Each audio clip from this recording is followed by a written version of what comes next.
Hi, my name is Carly O'Neill, and this is my horticulture final project on swamp milkweed. I'm currently in the FIU Nature Preserve, and there is a football game going on right now, so there might be some commentary in the back. I will try my best to kind of cut those parts out, but so I'm in the FIU Nature Preserve, which is like a woodland area for the most part, and so I'm here talking about swamp milkweed. So originally it came from North America, primarily in the wetlands. So usually it was more in the east of the United States and Canada.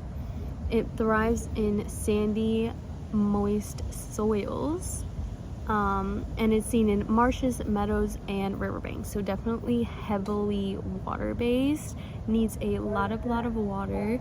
It's a perennial plant, and it is great food for pollinators.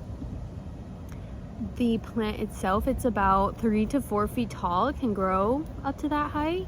It's narrow, has lance-shaped leaves, and they're arranged in pairs along the stems. They can form clusters of pink or purple flower, which usually can bloom midsummer to early fall. And those petals and those flowers can have usually 5 petals. And the fruit that it holds is a slender pod, and it contains the seeds, silky seeds that are used to propagate the plant and make sure that it's just carrying on into the next season. So the psychology of the plant, it's a deep-rooted system. So basically that means it's just the roots can go like 10 feet into the ground. So if the height is 4 feet, the roots can be double that basically. So the leaves have a high concentration of latex, which can protect the plant from pests, and it's got that kind of latexy feel to the leaves. The flowers contain a central corona to attract pollinators. And then it grows in diverse habitats. So it is primarily found in the wetlands, and it does best in very moist areas, but it can flourish in other habitats and atmospheres as well. So propagation methods, it's super easy to clone this plant. So you can clone it by using cuttings or just by the seeds. It grows really well. It's a super easy plant.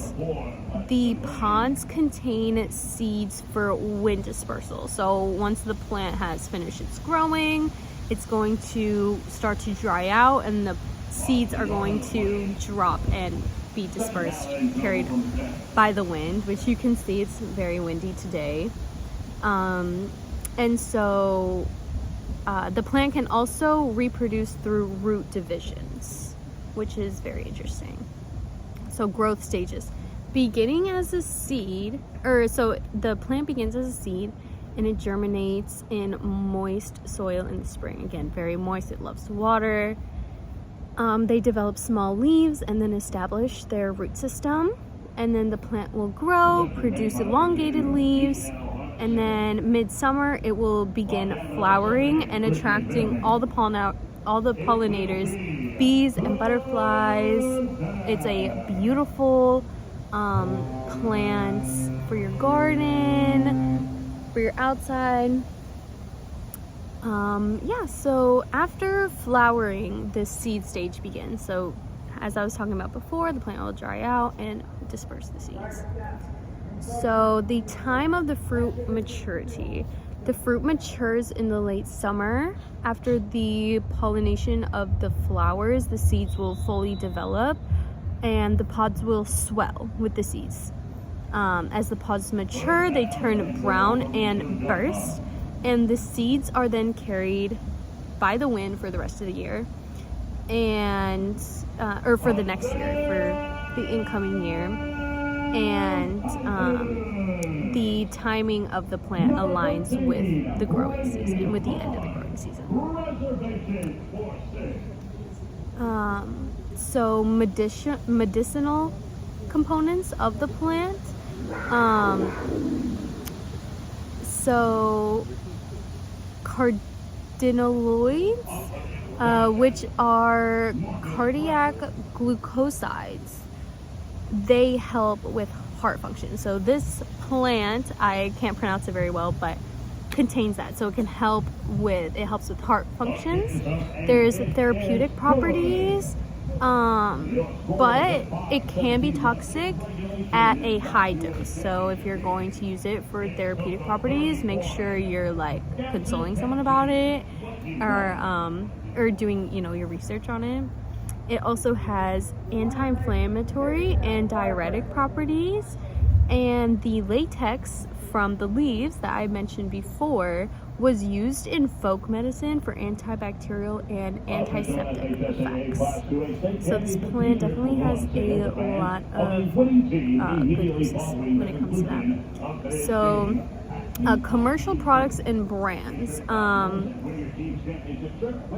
So this plant, the swamp milkweed, it may be included in native plant seed mixes, like a wild flower kind of mix. Some seeds could end up in there.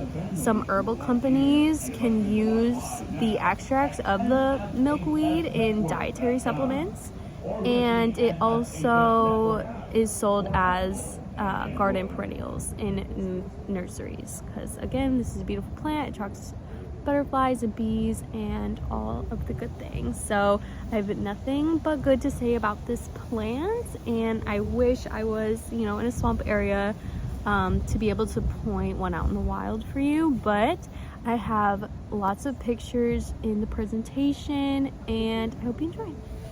Thank you again.